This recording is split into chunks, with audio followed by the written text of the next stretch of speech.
Those of us who've lived in various parts of the West have seen gorgeous natural resources and valuable natural resources gobbled up by subdivision and development and other uses that transform natural habitats into something else.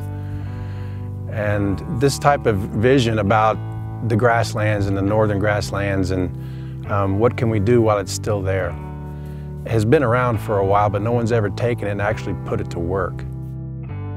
My name is Scott Laird, and I'm Director of Field Operations for the American Prairie Foundation.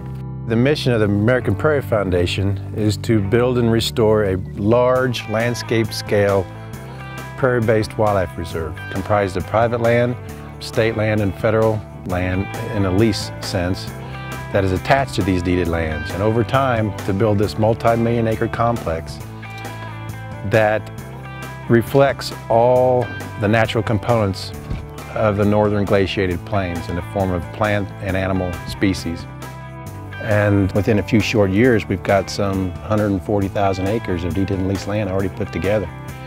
The rate of acquisition, the rate of fundraising, sort of the momentum that's building up behind the project, I find very exciting. Every time we purchase another property, that momentum builds that much more.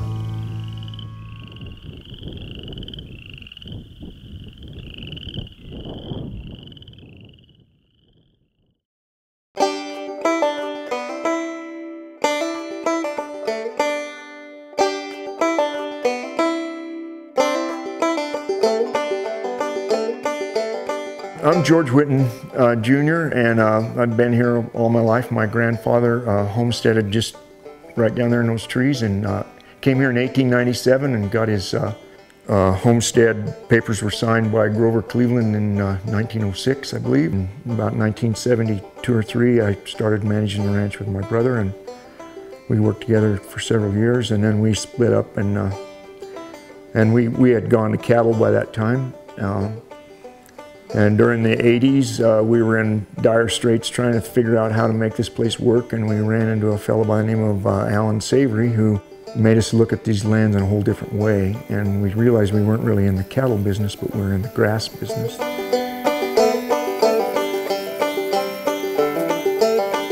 I know George really believes deeply, and I've come to believe that the more alienated we are from the immediacy of our relationship with the planet, the more unhappy and unhealthy we are as people. And so both on a very personal level, we're trying to do that for ourselves and learn from that and see how we can share that with others. And then I think there's this larger hope that I think through food and the production of food, that people will be reminded of the fact that they have an intimate relationship with the planet that's going on all the time, but they're not paying any attention to it. Well, success for me would be, I think, to have understanding between this community of microorganisms and animals and insects and all of the things that are here, and the community that I live in, the ranchers and the environmentalists and the people who are all sort of arguing about these various points. And so success for me would be to sit down and have a conversation globally about how humans fit into this thing.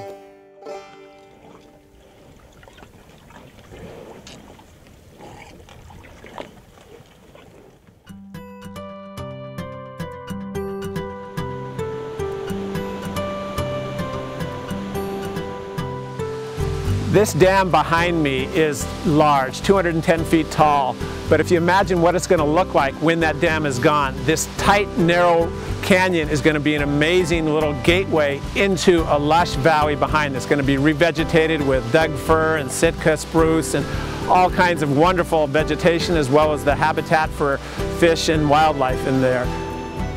My name's Sean Cantrell. I'm the Executive Director with Seattle Audubon Society, and I've worked on the Elwha River project off and on since about 1990, so almost 20 years.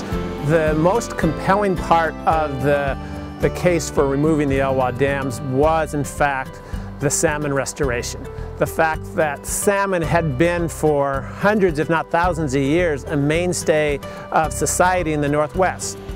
This is tremendously important to the tribe, the restoration of the Elwha River. We've been working on it for 30 years, because the tribe's always going to be here, so we're not intimidated by projects that take a long time to accomplish. A project of this size, the largest dams ever removed in the United States, it's going to be tremendously important to the pride of the tribe. They're going to just have a tremendous celebration when the dams start coming down.